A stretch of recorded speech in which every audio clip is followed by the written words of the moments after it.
The wine glass didn't shatter dramatically. It just tipped off the edge of the table and cracked clean in half on the hardwood floor, and nobody moved to clean it up. Nobody moved at all. That silence, 14 adults sitting completely still while I stood there with my coat already in my hands, that was the part that followed me home. That was the part I couldn't stop hearing for weeks afterward. But I'm getting ahead of myself. My mother-in-law had been tolerating me for 4 years. I knew it the way you know a headache is coming before the pain actually arrives, something subtle in the air, a pressure behind the eyes. Every holiday dinner, every birthday party, every Sunday visit where she kissed my cheek and said, "There she is," with a smile that never quite reached her temples. My husband thought I was imagining it. His sister thought I was too sensitive. His aunt, the one who always sat at the far end of the table and watched everything like she was keeping score, she never said anything either way. I had married into a family that moved as one body, and I had never fully been absorbed into it. My husband and I met at 24. I was finishing my master's in accounting. He was running a small logistics company he'd inherited from his father, who had died 3 years before we met. His father, I never knew him, only knew him through old photographs on the mantel, and the way my husband's jaw tightened whenever someone mentioned the estate. His father had built something real. A regional freight company with contracts across 6 states. When he died of a heart attack at 61, he left it to my husband and his sister equally, with a management trust overseen by my mother-in-law until my husband turned 30. He turned 32 years before I came into the picture. The company had already been sold by then. My mother-in-law had orchestrated the sale while my husband was still grieving, while his sister was 22 and newly married and not paying attention. They each received what she told them was their half of the proceeds. My husband bought his logistics company with his portion. His sister used hers to put a down payment on a house in Connecticut. Nobody questioned the numbers because nobody knew what questions to ask. I didn't know any of this the night everything fell apart at Thanksgiving. That night started the way they always did. I brought a sweet potato casserole that my mother-in-law placed on the far buffet table instead of the main spread, which she did every year without explanation. My husband didn't notice. I set the table with the good china, while she stood in the kitchen doorway and told me where each piece went as if I hadn't done it 3 times before. His sister arrived with her husband and their 2 kids, loud and warm, filling the room in the way only people who have always belonged somewhere can do. His aunt came last, alone as always, and gave me a long look when she walked through the door that I couldn't quite interpret. Dinner was fine. It was always fine until it wasn't. The moment arrived over dessert, the way it always does in families like this, buried inside something ordinary. My mother-in-law was talking about renovating the lake house, the one she had purchased 4 years ago in her own name. The one my husband had mentioned offhandedly once as something his father had always wanted to do, buy a property on that particular lake in Michigan, never got around to it. I asked, casually, which contractor she was using. She looked at me across the table with an expression I can only describe as "finally," and said, "I don't really think that concerns you." My husband said nothing. His sister looked at her plate. I said, "I was just asking." And my mother-in-law said very clearly, very deliberately, so that everyone at the table could hear, "This family built something long before you arrived. The financial decisions that were made, the sacrifices that were made, you weren't here for any of that. You don't have standing to ask questions about what was done with this family's money." The wine glass tipped. Nobody moved. I picked up my coat from the hook by the door, walked to my car, and sat in the driveway for 6 minutes before I drove home. My husband came home 2 hours later. He said his mother hadn't meant it the way it sounded. He said she was stressed about the holidays.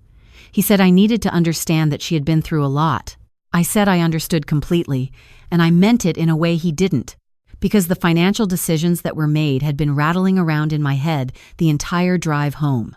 Because I was an accountant with 10 years of experience by then, and something about the way she said it, the ownership in her voice, the defensiveness underneath had landed in the part of my brain that I use professionally, the part that notices when someone is protecting a number.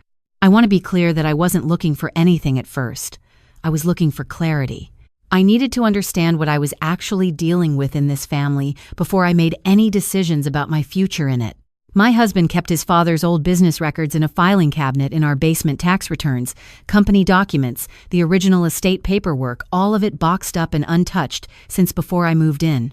He told me once that going through it was something he kept meaning to do and kept putting off. I went through it the first weekend in December. What I found there didn't make sense immediately.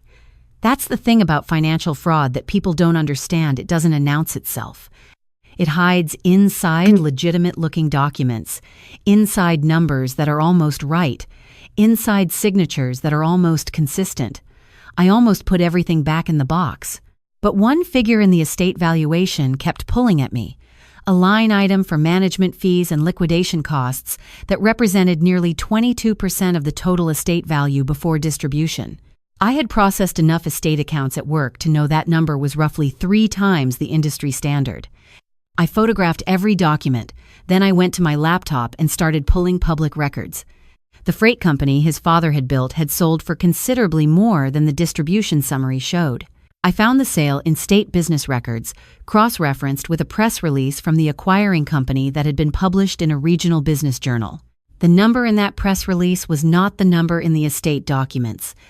The difference, once I accounted for legitimate taxes and fees, was approximately $800,000. I sat with that number for 3 days before I told anyone. I didn't tell my husband first. I need to explain that decision because it might seem strange from the outside. My husband was a good man who loved his mother and had already demonstrated twice in the past 4 years that when asked to choose between protecting me and protecting his family's comfort, he chose comfort. He hadn't done it cruelly. He'd done it the way people do when they can't see what's actually at stake. I needed to know what I was looking at before I put it in front of someone who might warn her. I told my aunt instead. My own aunt, who was a retired estate attorney in Ohio and who I called under the pretense of a holiday catch-up. I described the documents without using any names and asked her what she thought. She was quiet for a long moment and then asked me how close I was to the people involved. I told her the truth.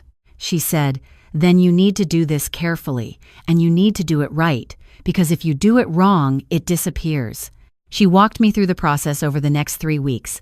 What to document, who to contact, the difference between civil and criminal exposure. She connected me to a colleague who handled estate fraud cases and who agreed to review the documents confidentially before I decided on next steps. Meanwhile, Christmas arrived. My mother-in-law hosted again.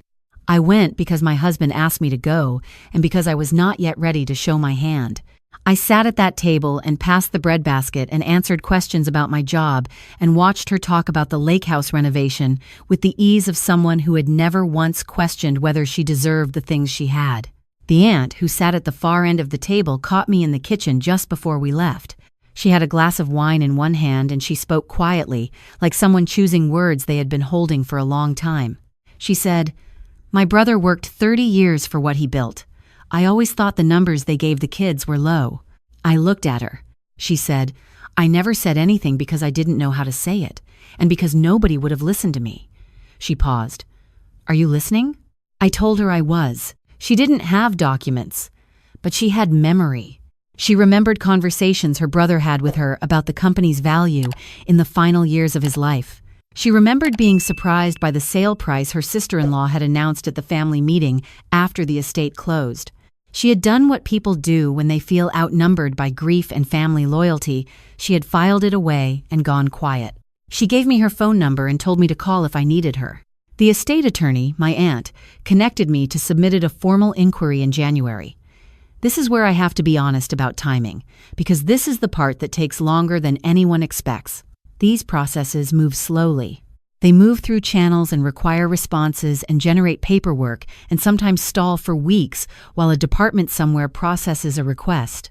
I want to be accurate here, not dramatic. It took 7 months from my first inquiry to any formal action. During those 7 months, I kept going to Sunday dinners. I kept passing the bread basket. I kept watching my mother-in-law talk about the lake house, which she was now referring to as a legacy property, and I kept thinking about the word legacy and what it costs the people who are not invited to define it. My husband noticed I was quieter than usual. He asked twice if I was okay. I told him I was working through something and that I would tell him when I was ready. He accepted that, which was either trust or avoidance, and I wasn't sure which. The moment I told him was a Thursday evening in March. I had the documents laid out on the kitchen table, the originals, the public records, the estate attorney's preliminary findings, a summary my aunt had helped me prepare. I waited until after dinner. I handed him the summary first. He read it without speaking. Then he read it again. Then he said, "This can't be right." I told him I understood why he needed it not to be right. I told him I had needed the same thing for 3 months. I walked him through every document, every cross-reference, every number. I answered his questions carefully. When he ran out of questions, he put his head in his hands and didn't say anything for a long time. He called his sister that same night. She came over the next morning. I walked them both through it again. His sister, to her credit, asked sharp questions. She had her husband on the phone for part of it, who was an engineer and not a financial person, but who kept saying that doesn't add up in a way that helped, somehow. What happened next is the part that people misunderstand from the outside. Confronting a parent with evidence of fraud is not like confronting a stranger. It is not clean. My husband drove to his mother's house that weekend with a list of questions, not accusations. He gave her the opportunity to explain. She said the documents I had found were incomplete, that there were expenses he didn't know about, that I had misunderstood what I was looking at because I wasn't there and didn't have context. She said, specifically, that I was trying to tear this family apart. My husband came home and told me what she said. He looked exhausted in a way I had never seen before. He said, "She's not going to admit it voluntarily." I said, "I know, that's not the plan." The plan, at that point, was already in motion. The estate attorney had enough to file a formal complaint with the state. Because the fraud involved deliberate falsification of estate documents, which the forensic accountant the attorney had brought in confirmed it crossed from civil into criminal territory. The district attorney's office received the filing in April. In June, there was a formal investigation opened. My mother-in-law hired a defense attorney. She called my husband 14 times in 1 week. She called his sister. She called the aunt at the end of the table, who told her, very quietly, that she had spoken to me in December and that she was going to tell the truth if anyone asked her. My mother-in-law stopped calling after that. The formal charges were filed in August. 2 counts of estate fraud, 1 count of breach of fiduciary duty. The financial forensics had found, once they had access to the full records that she was compelled to produce, that the actual misappropriated amount was closer to $1.1 million when compound interest was factored over the years since the estate closed. There was a family meeting in September. Not at her house, at the estate attorney's office, which felt appropriate. She arrived with her lawyer. My husband sat beside me. His sister sat on his other side. The aunt came and sat across the table and looked at my mother-in-law the way you look at someone you have known a long time and are finally allowing yourself to see clearly. My mother-in-law looked at me at one point during that meeting, and I want to be precise about what her expression contained because I've thought about it many times since. It wasn't guilt. It wasn't quite anger either. It was something more like the look of someone who has been carrying a very heavy object for a very long time and is not sure how to put it down gracefully. She pleaded to a reduced charge in the fall to avoid trial. The terms of the agreement included full financial restitution to my husband and his sister, paid out over 5 years, along with a structured fine and 3 years of supervised probation. She did not go to prison. I have been asked whether I'm at peace with that, and my honest answer is that I stopped needing her to suffer before the resolution even arrived. What I needed was for the number to be corrected, for the record to say what actually happened, for my husband to know what his father had actually left him. What I didn't expect, and this is the part I want to sit with for a moment, was what happened to the people who had stayed silent. Not all of them had known. My husband's sister genuinely hadn't known, and she handled the whole thing with a grace that surprised and moved me. But there were others. A family friend who had been present at the estate closing and had signed a document as a witness. A financial advisor who had, at minimum, looked the other way. These people faced their own consequences through the civil process that ran parallel to the criminal one. None of them came out of it cleanly. Silence, it turns out, has a paper trail too. My husband and I spent a long time rebuilding. I don't want to be dishonest about how hard that was. There were nights where the weight of what had been done, not just the fraud, but the years of subtle exclusion, the Thanksgiving table, the sweet potato casserole on the far buffet sat between us like something physical. He said once that he felt like he had failed to protect me without knowing what he was failing to protect me from. I told him that was part of it, yes, but that he had also done the right thing when it mattered.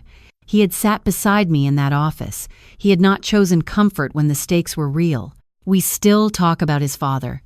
Not as often as before, but differently. More accurately. When my husband talks about the company his father built, about the 30 years of work that went into it, there is something restored in his voice now. The number is right. The record reflects what actually happened. His father's work is accounted for in full. The lake house was sold as part of the restitution process. I don't know who bought it. I don't think about it much. What I do think about sometimes is the aunt at the end of the table. She sent me a card after the resolution that said very little, just that she was glad someone had finally counted correctly. She signed it with her name and a small drawing of a bird that I think was meant to be an owl, but could have been anything, really. And I keep it in the drawer of my desk at work, because some things deserve to be kept close, where you can look at them when the day is long. The thing about working in finance, about spending your career inside numbers, is that you understand something most people don't. A ledger is not just a record of transactions, it is a record of decisions, of what someone valued and what they chose to obscure. Every line item is a choice someone made, and those choices accumulate into a picture of who a person actually is versus who they presented themselves to be.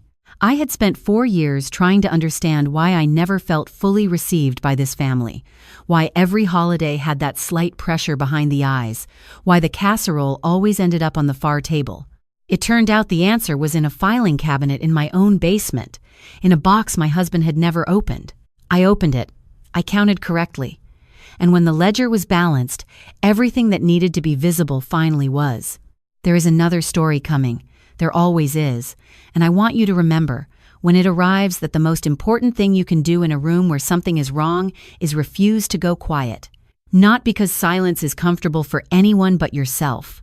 Because a number that is wrong stays wrong until someone with the patience to count correctly decides the truth is worth the cost of finding it. If you're in a room right now where something doesn't add up, you already know it doesn't. You knew it before you could name it. Trust that. Start counting.